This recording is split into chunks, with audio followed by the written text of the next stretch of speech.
덕주머리 도사의 7가지 예언. 옛날 창원시 진해구 경화동 제핀의 마을에는 신비로운 사람이 살고 있었습니다.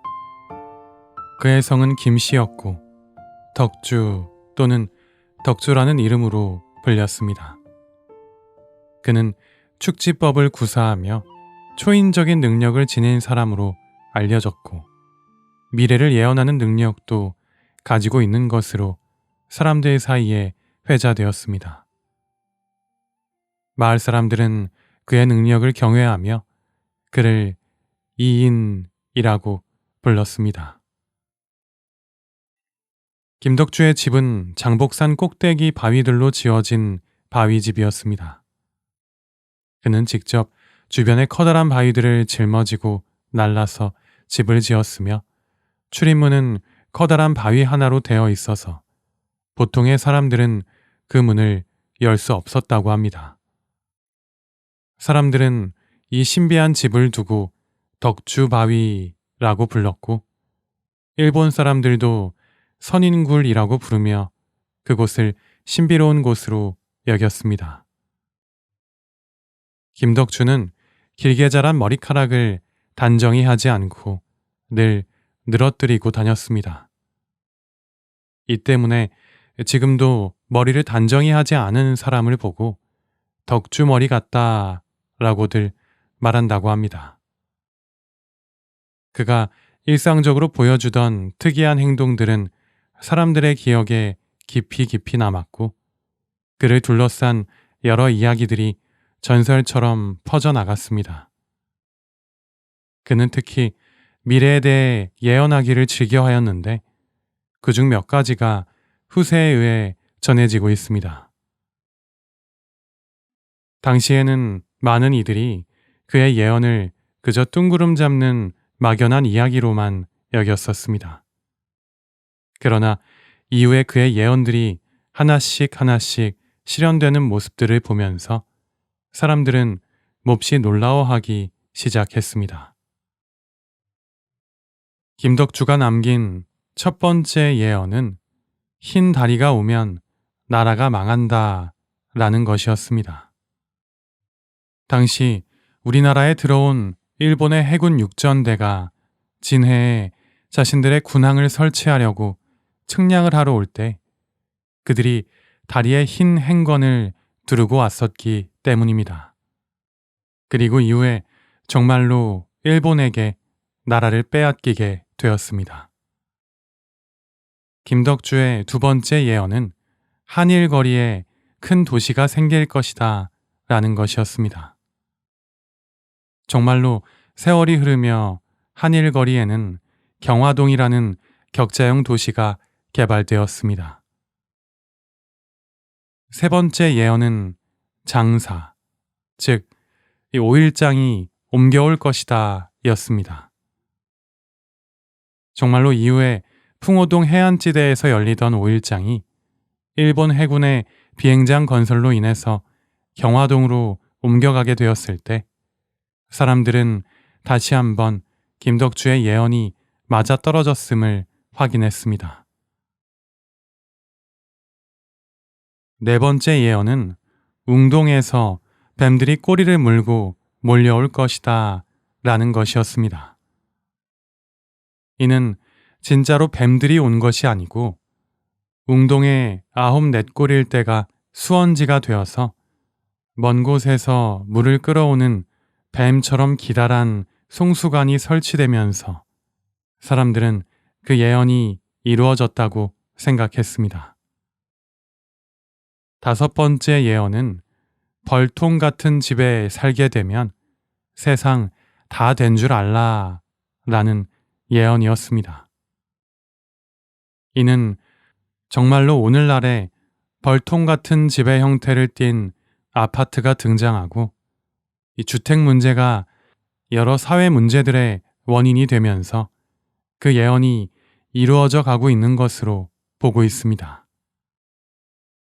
여섯 번째 예언은 창원에서 진해로 물이 넘어가면 일제가 망하고 해방이 될 것이다 였는데 비록 저수지 물이 다 넘어가기도 전에 해방이 되긴 했지만 일제가 망하고 우리나라가 해방이 될 것임을 그가 정확하게 예언하였습니다. 일곱 번째 예언은 낙동강 물이 소목고개를 넘어오면 창원이 망할 것이다 였습니다. 원래부터 낙동강에 홍수가 나면 창원 사람들은 정병산으로 올라가서 동읍, 대산면 등의 물난리가 난 것을 구경하곤 했다고 합니다. 현재 낙동강 물은 창원으로 넘어오고 있는데 김덕주가 예언에서 창원이 망한다고 한 것은 정말로 아주 망해버리는 게 아니고 창원의 농촌 사회가 무너지고 완전히 다른 세상이 만들어진다는 것을 말했을 것으로 사람들은 해석하고 있습니다. 그런 측면에서 지금의 창원이 우리나라의 대표적인 공업도시가 된 것을 생각을 해보면 김덕주의 예언은 맞았다고 할 수 있겠습니다. 이러한 신기한 예언들을 하며 기이한 행적들을 남겨오던 김덕주는 일본 헌병의 불심 검문을 피해서 장복산으로 도망을 쳤다가 장류면으로 피신을 한 후에 그 이후로는 아예 종적을 감추고 말았습니다. 그래서 더 이상 그의 행적을 아는 사람은 아무도 없었다고 합니다. 당시 사람들은 그가 하늘로 올라간 것이라고 믿게 되었고 그의 죽음 이후로도 김덕주가 남긴 예언과 그에 대한 전설 같은 이야기들은 사람들의 입에서 입으로 계속해서 퍼져나갔습니다. 그의 신비로운 삶과 그의 예언들을 기리기 위해 산악인들은 장복산에 덕주봉이라는 표석을 세웠습니다. 이 표석은 김덕주의 놀라운 예언과 삶을 기억하게 하며 그가 남긴 전설을 후세에까지 전하고 있습니다. 아찔한 속임수.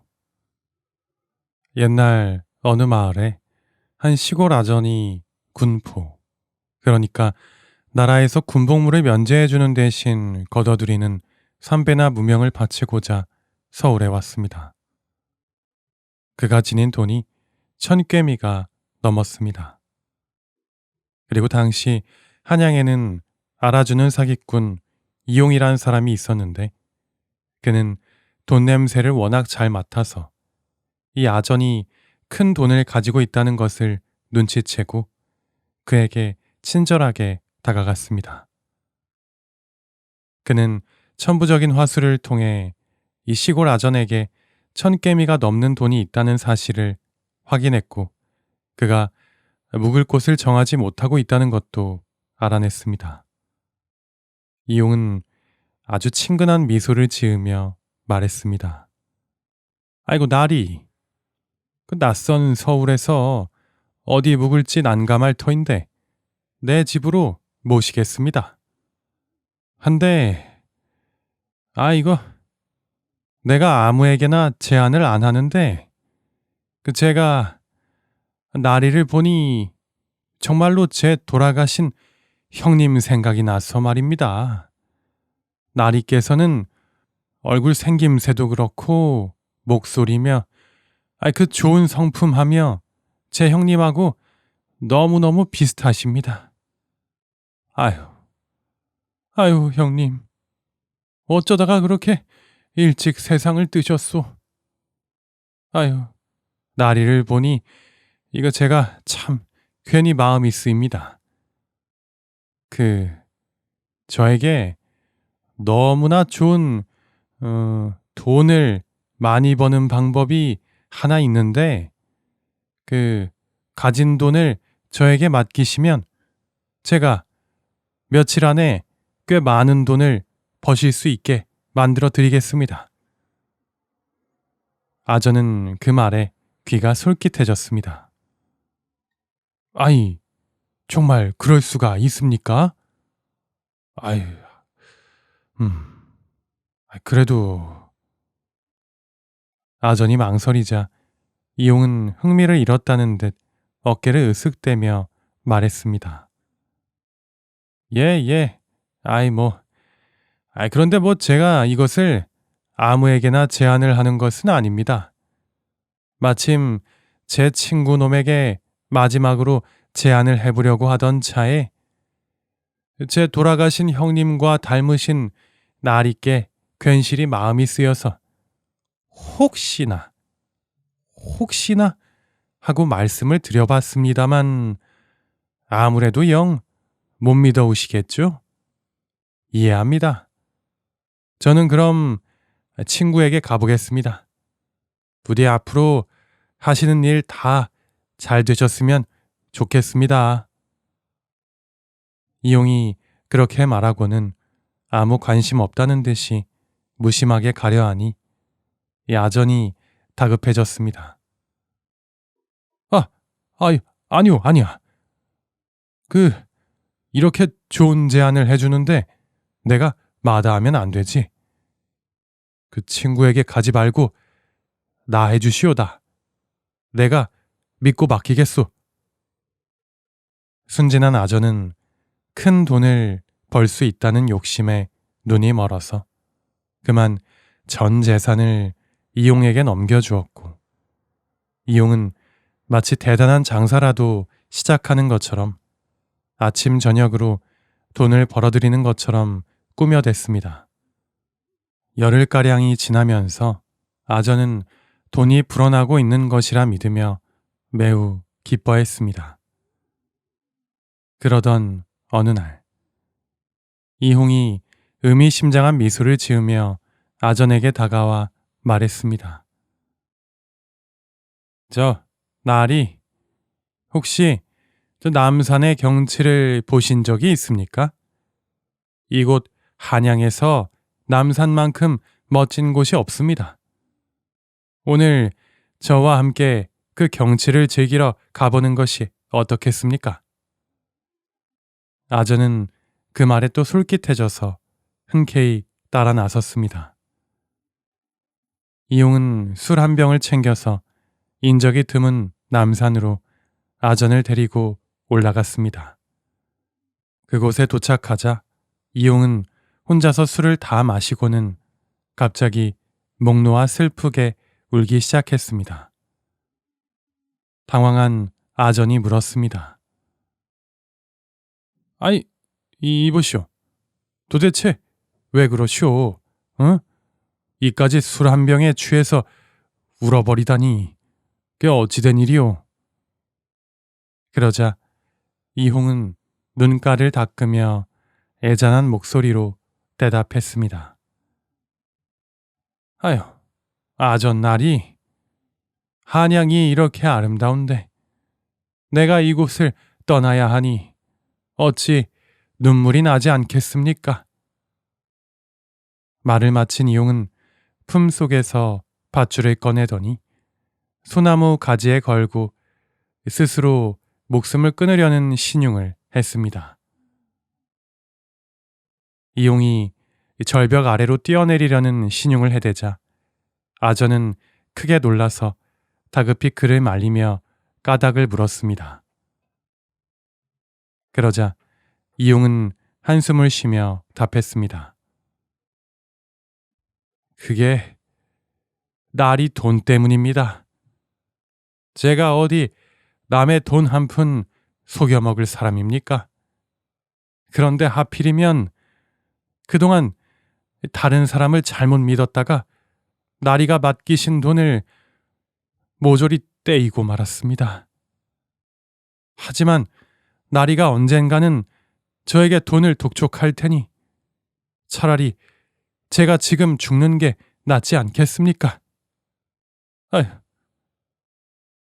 이용이 그러면서 절벽 아래로 뛰어내릴 듯 위태롭게 서 있자 아전은 진심으로 놀라 당황스러운 표정으로 말했습니다.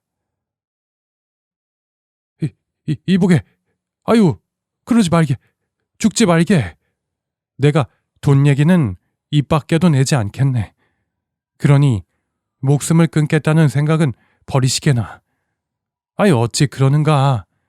이미 돈은 날렸고 자네가 그렇게 죽는다고 날린 돈이 돌아오는 것도 아니지 않은가. 그러나 이홍은 더 깊은 한숨을 내쉬며 대꾸했습니다. 아유, 아닙니다, 나리. 지금 제가 죽으려 하니까 그렇게 말씀하시는 것 아닙니까? 제가 그리로 가면 당연히 말이 달라지시겠죠. 돈 생각이 나실 테니까요. 아니야. 아유, 그럴 리가. 정말 아닙니까?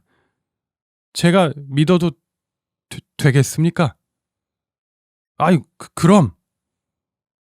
그렇게 말로만 약속하면 소용이 없지 않겠습니까?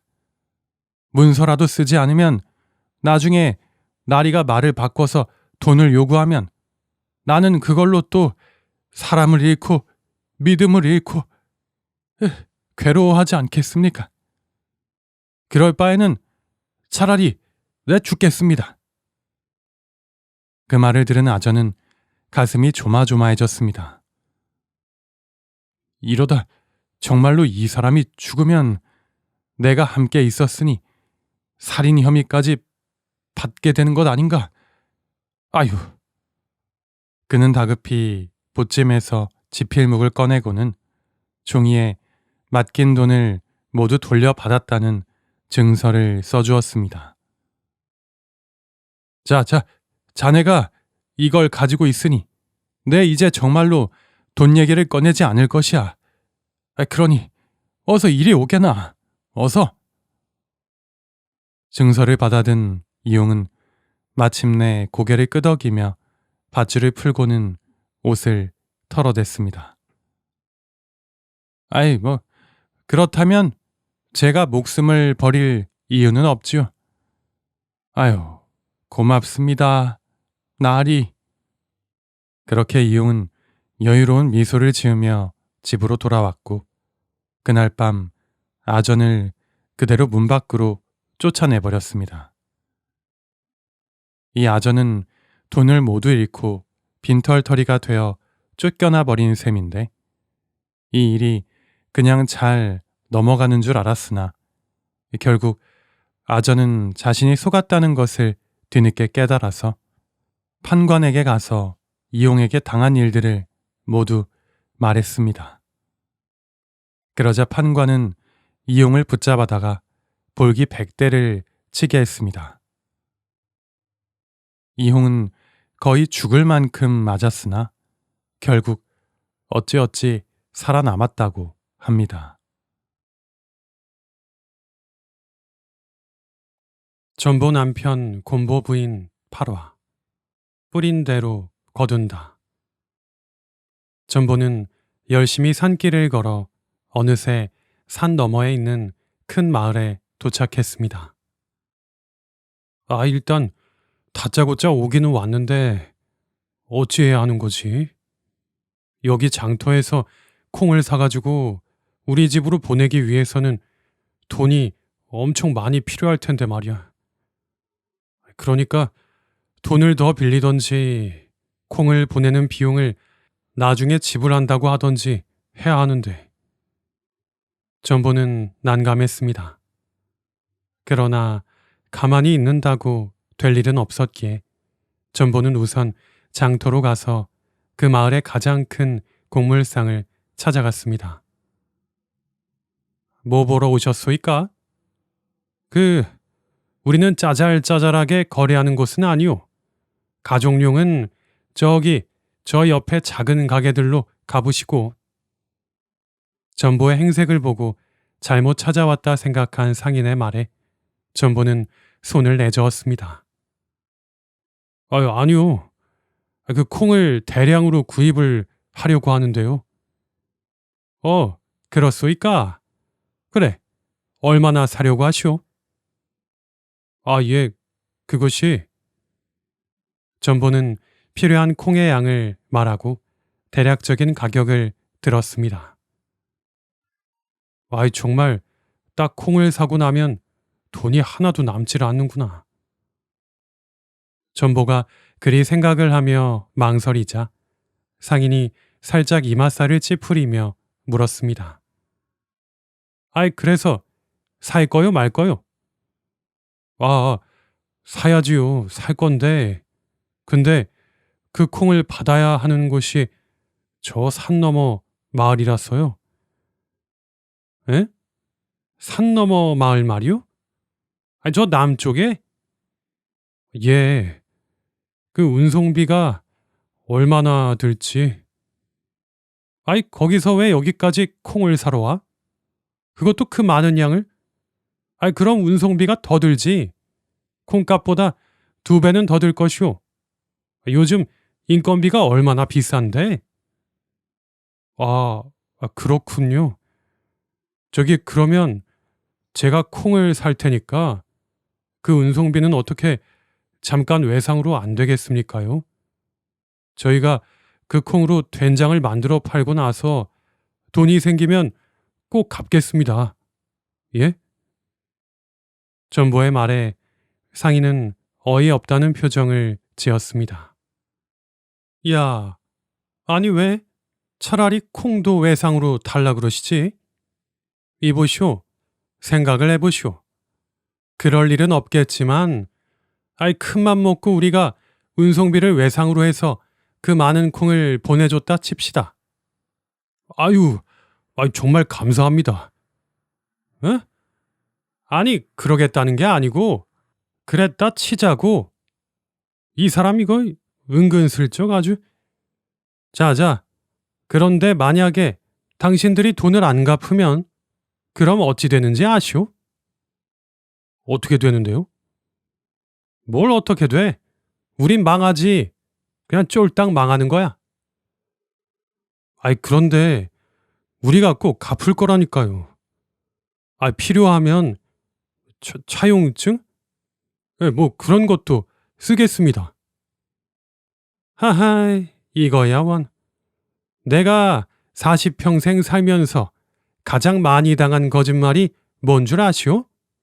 바로 그 꼭 갚겠다는 말이오. 아이, 거짓말이 아닙니다. 정말로 갚겠습니다. 아유, 입 아프네. 그 안 되는 것은 안 되는 것이오. 딴 데 가서 알아보시오. 아이, 요즘 왜 이렇게 파리가 많아? 에이.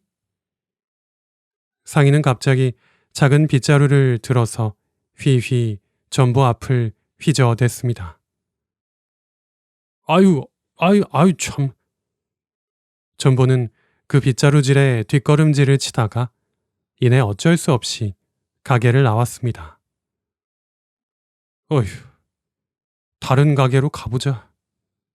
그래도 여기는 콩을 파는 큰 곡물상이 여러 개인 듯 하구나. 전보는 그렇게 다른 가게들도 둘러보았으나 결과는 마찬가지였습니다. 어딜 가도 전보에게 그 큰 비용을 외상으로 처리해 주는 곳은 없었습니다. 당연한 결과였습니다. 아유, 이를 어째. 이제 이 마을 곡물상이란 곡물상들은 다 돌아본 것 같은데. 아무래도 그 콩 운송비를 외상으로 하는 방법은 안 되겠구나. 그럼 차라리 그 운송비를 빌릴 수 있는 곳을 찾아봐야겠다. 곳간에서 인심 난다고 이 마을에서 제일 잘 사는 사람들이 누구인지 알아봐야겠구나. 전보는 이곳저곳 돌아다니며 마을에서 제일 잘 사는 사람들에 대해 수소문을 시작했습니다. 마침 전보 쪽으로 오는 한 남자가 보였습니다. 전보는 최대한 입가에 미소를 띄우고 그 남자에게 다가갔습니다. 아유, 저기요. 안녕하세요. 실례합니다. 야, 그 인상이 참 좋으시네요. 뭐요? 아이, 나는 도에 관심 없어. 나는 부처님을 믿소이다. 나무 관세음보살. 아유, 저기, 저는 그런 게 아니라요.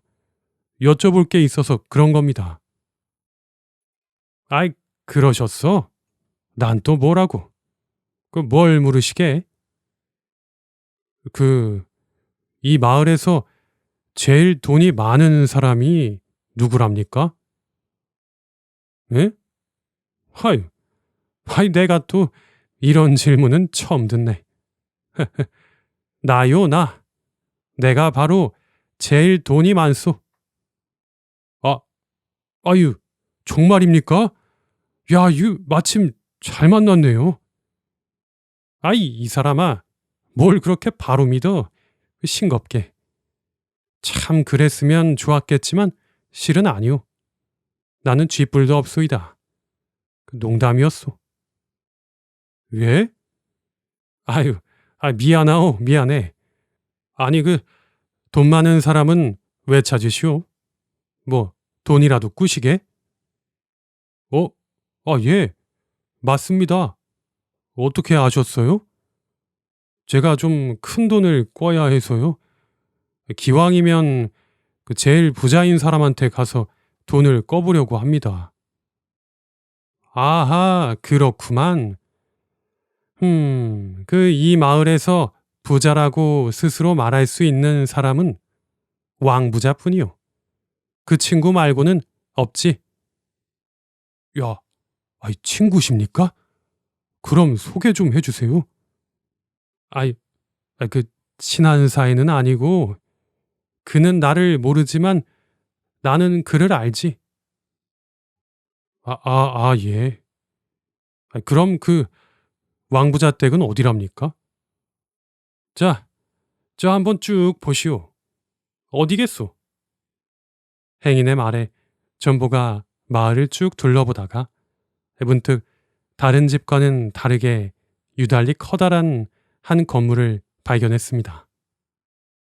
아, 바로 저기군요.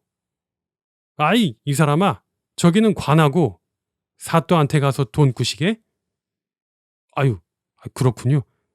그럼, 아, 저기! 전보가 가리킨 곳에는 누가 봐도 나 부잣집이다 라고 스스로 말하는 것처럼 생긴 커다란 집이 한 채 있었습니다. 그래. 바로 저기요. 그렇군요. 고맙습니다. 하하이, 뭘 이런 걸 가지고. 근데 이거 쉽지 않을 텐데. 예? 뭐가요? 돈 꾸는 거 말이오. 부자들이 왜 부자인지 아시오? 돈을 잘 벌어서요? 뭐 그런 것도 있지만 그보다는 돈을 허투루 쓰지 않기 때문이지. 돈 빌리는 게 쉽지 않을게요. 행운을 비오. 예. 고맙습니다. 행인은 전보를 보고 손을 흔들어 주고는 이내 갈 길을 갔습니다.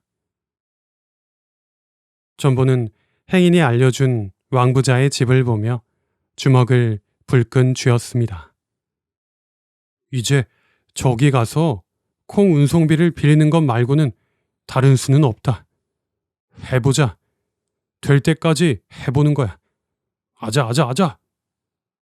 전보는 마음속으로 기합을 외치고 힘차게 마을에서 가장 크고 넓어 보이는 그 기와집 앞으로 걸어갔습니다. 집 앞에 이르니 문 앞에는 하인이 한 명 커다란 빗자루를 들고 대문 근처를 쓸고 있었습니다. 혹시 여기 집주인을 만나볼 수 없겠습니까? 전보의 말에 하인은 전보를 위아래로 훑어보더니 이내 그의 점투성이 얼굴을 보고 인상을 찌푸리며 말했습니다. 무슨 일로 그러시오? 미리 예약은 하셨고? 그런 것은 아니고 여기 집주인분께 부탁 말씀을 드릴 것이 있어서 말입니다. 그럼 우리 주인 나리와 아는 사이쇼? 그런 것은 아니고요. 예약한 것도 아니고 우리 집주인 나리와 아는 사이도 아니면 그럼 안 되지. 한 번만 뵐 수 있게 해주세요. 부탁입니다. 아이, 글쎄 안 된다니까 그러네. 거 사람 참 비키쇼. 나 청소해야 돼. 방해하지 말고. 어이, 왜? 한 번만 부탁 좀 드리겠습니다요. 제발요. 제발. 거참 끈질기네. 잠깐 기다리시오. 하인은 고개를 절레절레 흔들며 전보를 기다리게 하고 대문을 열고 집 안으로 들어갔습니다.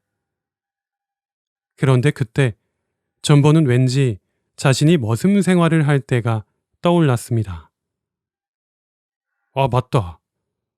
내가 맨날 잠시만 기다리시오 하고 안에 들어갔다가 나오는 척을 하면서 내쫓았던 사람이 어디 한둘이었나?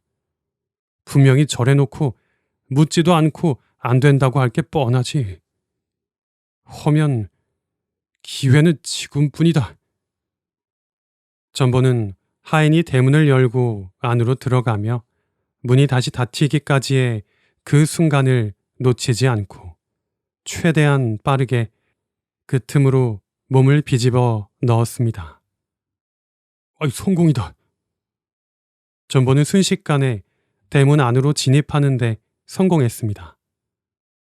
그러자 막 안으로 들어갔던 하인이 소리를 듣고 뒤를 보았다가 어느새 집 안으로 들어와 있는 전보를 보고 깜짝 놀라서 외쳤습니다. 이봐, 뭐 하는 거? 하인이 뭐라 하건 말건 전보는 그대로 마당 한가운데로 냅다 뛰었습니다. 그리고 최대한 큰 목소리로 외쳐댔습니다.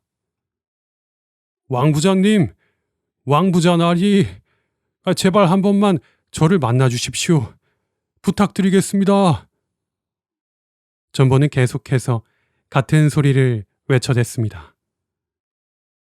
정말, 이봐, 뭘 하는 거야? 이리 오시오, 이리 와.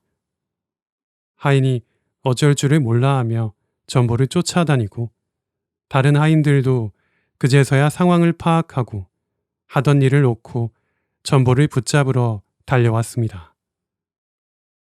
그리고 이내 이 전보는 하인 대여섯 명에게 붙잡혀 그대로 마당 한가운데에 깔려 있게 되었습니다. 왕 부자님, 제발 제 말을 좀 들어보십시오. 그러나 전보는 포기하지 않고 외쳐댔습니다. 그리고 그 소리를 들었는지 드디어 가운데의 가장 큰 방에서 좋은 옷을 입고 때깔이 좋은, 딱 봐도 누가 봐도 부자처럼 보이는 한 중년의 남자가 나왔습니다. 도대체 뭐하는 놈이길래 이렇게 시끄럽게 떠드느냐? 지금 한창 명상을 잘하고 있었는데. 나리, 웬 미꾸라지 같은 놈이 집에 들어와가지고. 송구합니다요. 왕 부자님이십니까? 제 청을 좀 들어주십... 조용히 하시오. 전보가 계속 소리를 질러대니 하인 한 명이 전보의 입을 틀어 막아버렸습니다. 그러자 왕부자가 고개를 절레절레 흔들며 문을 지키던 하인을 보며 말했습니다. 너는 뭘 하길래 이런 것 하나 처리를 못하고 집에 들인 것이냐? 문지기도 제대로 못하는 놈이 어찌 세경을 받으려 하느냐? 죄송합니다. 갑자기 막 들어오는 바람에. 에이, 저 생긴 것은 또 왜 저렇게 생긴 것이야? 못들 하느냐? 저 시커먼 놈을 당장 끌어내라. 여차하면 매라도 때려서 쫓아내버려라. 당장. 예. 왕부자의 명에 따라 나온 하인들이 동시에 전보에게 달려들었습니다. 정말 일하기도 바빠 죽겠는데 어디서 이런 이상한 놈이 나타난 거야? 야, 방해하지 말고 좀 가라. 못 간다, 못 가. 비켜라. 니들하고 볼 일 없다고. 전보는 하인들을 밀쳐내고 다시 왕부자에게 가려 했습니다. 왕부자님! 그러자 그 하인들 중에 가장 위인 듯한 사람이 에라이, 얘들아, 쳐라! 하였으며 그 말과 동시에 하인들이 전보에게 마구 달려들어 주먹질과 발길질을 해댔습니다. 우와, 왜 이러는 거요? 내가 뭘 어쨌다고? 아야야야. 전보는 결국 어디서 날아온지 모를 발에 배를 맞고 멀찌감치 나가 떨어져 버렸습니다. 하인들은 넘어져 버린 전보의 팔과 다리를 하나씩 잡아 대문 밖으로 끌고 나가려 하였습니다. 아이고 배야. 전보는 그렇게 하인들에게 팔다리가 대롱대롱 매달린 채로 하늘을 보고 있었습니다. 그의 눈에는 구름 한 점 없이 맑은 하늘이 보였습니다. 아무것도 없네. 아무것도 없어. 저 아무것도 없는 하늘처럼 방법이 정말 아무것도 없구나. 이대로 그냥 집으로 돌아가야 하나. 전보가 그렇게 대롱대롱 붙들려 매달린 채 대문 쪽으로 옮겨지고 있는데 그때였습니다. 아이 무슨 일이야? 왜 이렇게 집안이 시끄러운 게냐? 갑자기 대문이 열리며 낯익은 목소리가 들려왔습니다. 전보가 그 소리에 고개를 뒤로 젖혀 대문 쪽을 보았는데 웬걸 얼굴도 낯익은 얼굴이었습니다. 응? 이게 누구야? 옥방 할머니? 할머니가 여긴 어쩐 일이세요? 그러자 대문으로 막 들어오던 옥방 할머니는 전보의 얼굴을 보고는 화들짝 놀라서 뒷걸음질을 쳤습니다. 그도 그럴 것이 거꾸로 까 뒤집어져 점투성이 시커먼 전보의 얼굴은 참으로 못 봐줄 것이었습니다. 아이구야 세상에 뭐야 이 시커먼 상판떼기는. 하지만 아무리 뒤집어 까져도 전보의 얼굴은 잊을래야 잊을 수 없는 얼굴이었습니다. 너는 전박이 아니냐? 아니요, 전보요, 전보. 아이고, 그래, 전보. 그런데 이게 지금 무슨 상황이냐? 왜 네가 여기에 있어? 왜 그러고 있고? 하인들은 갑자기 알 수 없는 상황이 벌어지니 그대로 멈춰서 서로의 얼굴을 보며 뭘 어찌해야 하나 당황해하고 있었습니다. 할머니, 설마 여기가 할머니 집이세요? 그렇지. 여기가 내 집이지. 그럼 저 왕부자라는 사람이... 왕부자? 아이고, 내 조카야 조카. 저 부자는 무슨 다 나한테 물려받은 걸로 먹고 사는데 안 그러냐 선태가? 그러자 왕부자가 벌떡 일어나더니 알 수 없는 표정으로 물었습니다. 아니, 고모님, 저 자를 아십니까? 그러자 옥방 할머니가 고개를 끄덕이며 말했습니다. 그럼 알다마다 이 사람이 바로 전보다 전보, 그 전보 된장의 전보. 아니 그런데 왜 이렇게 대롱대롱 매달려 있는 게야?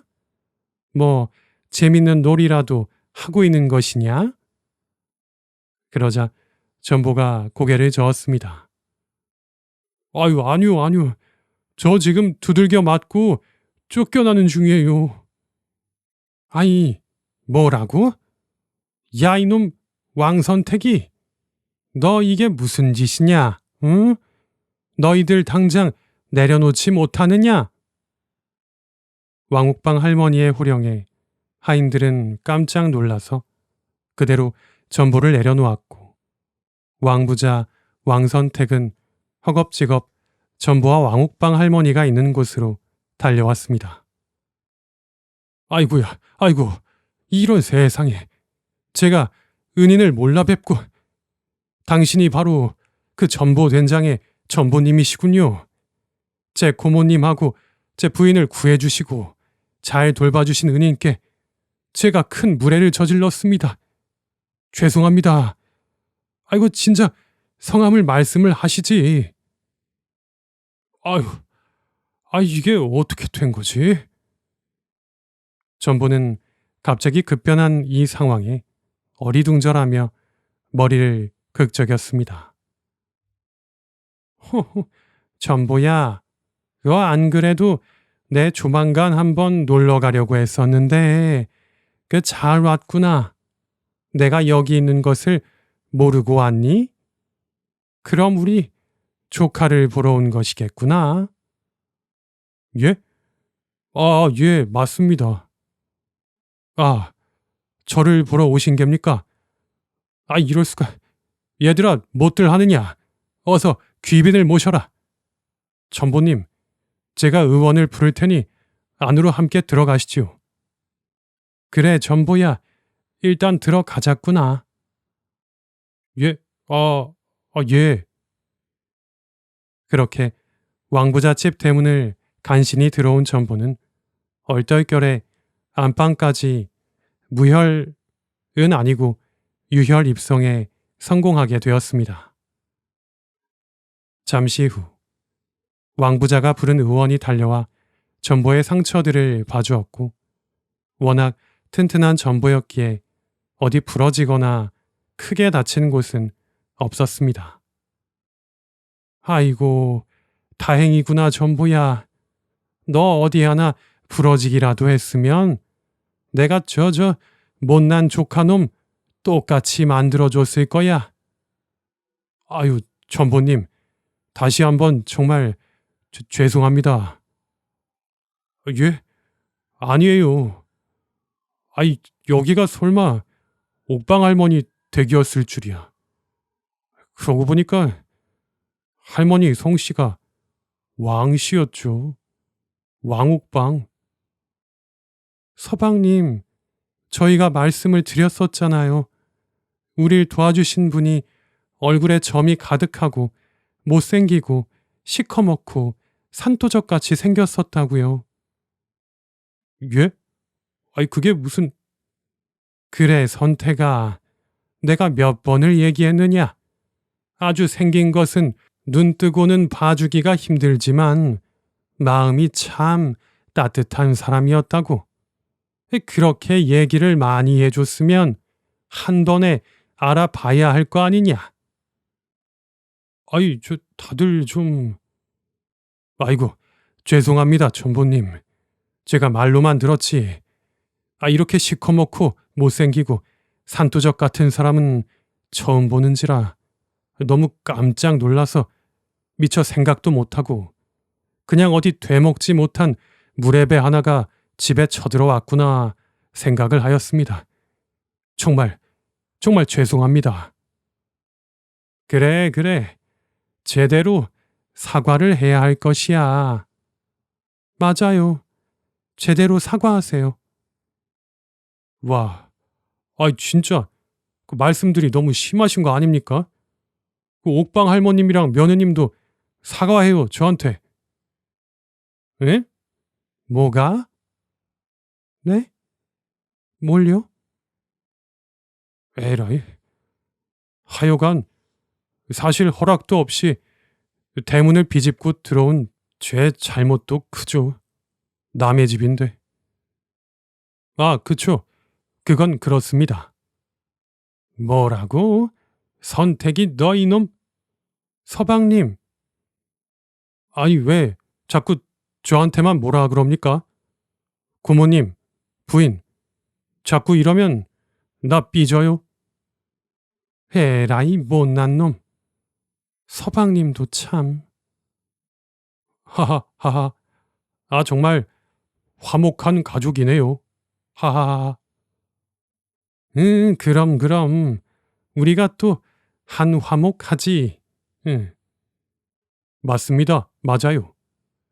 그럼요. 참, 그 고모의 그 조카네요. 그렇게 화기애애하게 대화를 이어가다가 문득 왕부자 왕선택이 전보에게 물었습니다. 저기, 전보님. 예. 그런데 진짜로 왜 저를 찾아오신 겁니까? 고모님을 찾아오신 것도 아니면. 그러게 전보야. 나도 아니고 왜 우리 조카를 찾아왔느냐? 일단 여기가 옥방 할머니 댁인 건 전혀 몰랐고요. 그리고 그게 실은.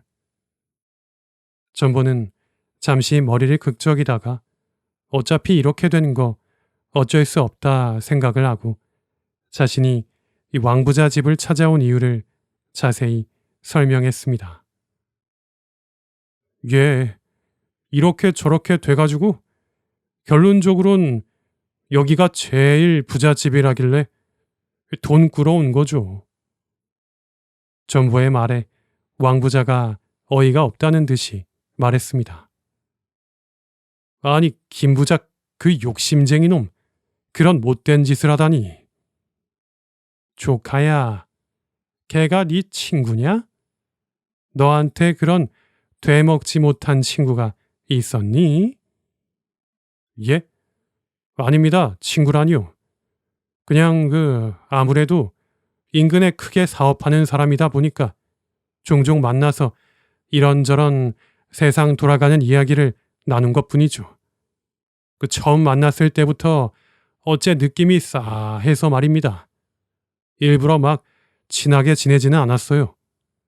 지난번에도 만나가지고 전보된장을 대량으로 좀 구할 수 없을까?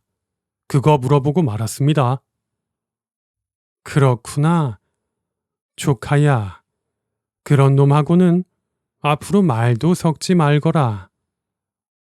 예, 명심하겠습니다, 고모님. 그나저나 전보된장 만드는데 어려움이 많으셨군요. 예, 그랬습니다. 전보님, 걱정하지 마십시오.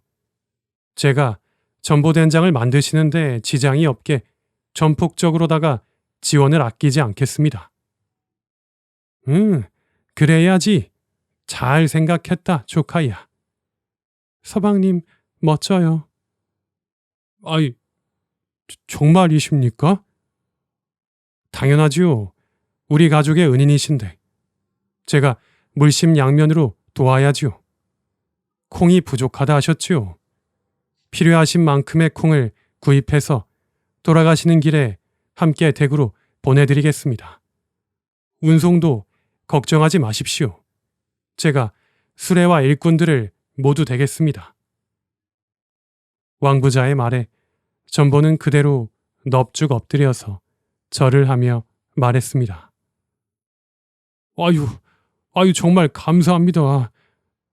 제가 된장을 팔면 꼭 갚겠습니다. 그러자 왕부자가 황급히 같이 엎드려서 말했습니다. 왜 이러십니까, 전보님? 제가 감사드리죠. 그리고 갚지 않으셔도 됩니다. 전보님 내외부는 아까도 말씀드렸다시피 우리 가족의 은인이십니다. 앞으로도 어려운 일이 있으시면 저를 찾아와 주십시오. 그래, 전보야. 이제 그런 어려운 일이 생기면 여기 내 조카를 찾아오거라. 내 조카가 말을 안 들으면 나한테 오고. 고모님까지 갈 게 뭐예요? 전보님, 저한테 오세요. 정말 감사드립니다. 세 분 덕에 저도 제 아내도 우리 가족 모두 살겠습니다. 정말 다행입니다. 콩을 구하지 못했으면 우리 가족 모두 거리에 나앉았을 것입니다. 아이고, 그래, 전보야. 마음고생이 참 심했겠구나. 하지만 걱정하지 말거라 전보야. 너희 부부처럼 착하게 사는 사람들은 당장에는 자기 이속을 챙기는 데는 둔하니 잠시 잠깐 어려움을 겪을지 몰라도 결국은 착하게 살면서 뿌려둔 좋은 씨앗들 덕분에 어떤 어려움도 잘 이겨내고 흥하게 되는 것이란다. 예, 할머니, 명심하겠습니다. 전보님, 이제 걱정거리들이 잘 해결되었으니 오늘은 마음 놓고 푹 쉬시지요. 곧 맛있는 음식들을 준비하라 이르겠습니다. 그래, 다 같이 맛있게 저녁 식사나 하자꾸나. 예, 좋습니다. 고맙습니다. 그렇게 전보는 어깨를 짓누르던 답답한 걱정거리들이 해결되어 모처럼 마음 편하게 왕옥방 할머니의 가족들과 맛있는 저녁 식사를 하고 잠자리에 들었습니다. 그리고 다음날 아침 전보는 왕부자 왕선택이 준비해준 콩들을 수레에 가득 싣고 채연이 기다리는 집으로 출발했습니다. 잘 가십시오. 그리고 또 어려운 일이 있으면 언제든지 와서 말씀하십시오. 전보야, 우리 조만간 놀러 가마. 된장 제일 좋은 놈으로 한 동이 준비해 놓고. 살펴가세요. 된장 저도 한 동이만 부탁드려요. 아, 그리고 이거 받으세요. 지난번에 되게 거울이 없던데요? 그래도 여인이 살고 있는데 거울 하나 정도는 있어야지요. 예? 아유, 감사합니다, 며느님. 이 귀한 걸. 채연이가 얼굴에 된장 바르고 갈수록 예뻐지니까 전보니가 더 잘해줘야겠구나. 응? 안 그러면 색시 도망간다. 아유, 할머니도 참. 어여 가라, 어여 가. 예, 정말 고맙습니다. 할머니, 왕부자님, 며느님. 저 된장 만들어지는 대로 제일 잘 된 것으로 2동이는 빼놓겠습니다. 그리고 장사 잘해서 꼭 갚겠습니다. 아이 참, 안 갚으셔도 됩니다. 그래, 그런 걱정 말고 어여 가기나 해라. 채연이가 기다리면서 걱정이 이만저만이 아니겠구나. 예, 그러네요. 빨리 가야겠습니다. 그럼 모두 건강하십시오. 인사를 마친 전보는 왕부자가 함께 딸려준 하인들을 이끌고 바삐 집으로 향했습니다. 야, 이 콩이 가득 실려있는 수레를 보면 우리 부인이 얼마나 좋아하려나. 아, 참 잘됐다. 얼른 빨리 가야지. 채연의 기뻐하는 모습을 상상하며 전보는 흐뭇한 미소를 짓고 힘차게 집을 향해 걸어 나갔습니다. 명심보감 근학편. 자아가 말하였다. 넓게 배우고 뜻을 돈독히 하라. 모르는 것은 절실하게 묻고 행할 수 있는 일을 생각하라. 인이 그 가운데 있다. 장자가 말하였다. 사람으로 태어나서 배우지 않으면 하늘을 오르려 하는데 방법이 없는 것과 같다. 배워서 지혜가 원대해지는 것은 구름을 헤치고 푸른 하늘로 올라가는 것과 같다. 높은 산에 올라 천하를 바라보려면 배움에 뜻을 두어야 한다. 얘기에서 말하였다. 아무리 좋은 옥도 다듬지 않으면 그릇이 되지 못한다. 사람은 배우지 않으면 도리를 알지 못한다. 강태공이 말하였다. 사람이 태어나서 배우지 않으면 어두운 밤길을 걸어가는 것과 같다. 한유가 말하였다. 사람이 고금의 이치에 통달하지 못하면 소암 아래 옷을 입혀 놓는 것과 같다. 주자가 말하였다. 집안이 어렵더라도 배움을 포기해서는 안 된다. 집안이 부유하더라도 배움을 게을리해서는 안 된다. 집안이 어려운 자가 배움에 힘쓰면 입신할 수 있다. 집안이 부유한 자가 배움에 힘쓰면 명예가 빛날 것이다. 배운 사람은 성취가 있으니 크게 이름을 남기는 것을 보았다. 배움은 내 몸 안의 보배이며 배운 사람은 세상의 보배이다. 배우면 군자가 되고 배우지 않으면 소인이 된다. 배움의 뜻을 둔 사람들은 마땅히 각자 배움에 힘써야 한다. 송나라 휘종이 말하였다. 배운 사람은 벼와 같고 배우지 않은 사람은 잡초와 같다. 벼와 같은 사람이여 나라의 좋은 양식이요 세상의 큰 보배로다. 잡초 같은 사람이여 밭 가는 사람이 싫어하고 김 매는 사람이 귀찮아하도다. 허송세월한 후에 후회하지만 이미 늙은 몸이리라. 논어에서 말하였다. 배울 때에는 항상 수준에 미치지 못하는 것이 있듯이 힘써 배우고 오히려 배운 것을 잃을까 두려워해라.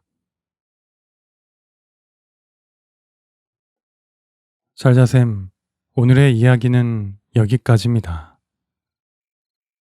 지금부터는 하루의 피로를 풀고 마음의 안정을 찾기 위해 간단한 호흡법을 함께 해볼까요?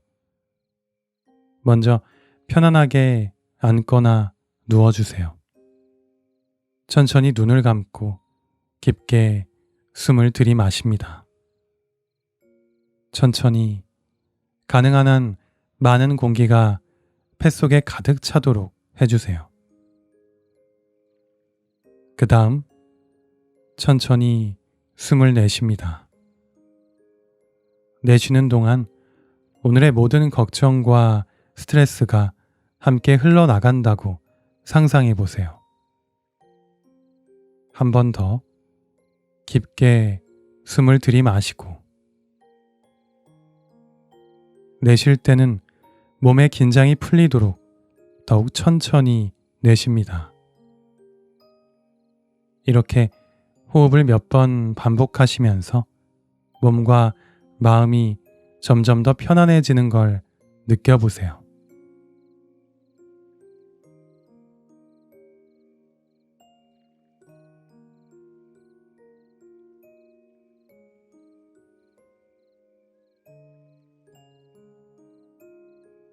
이제 하루를 마무리할 시간입니다.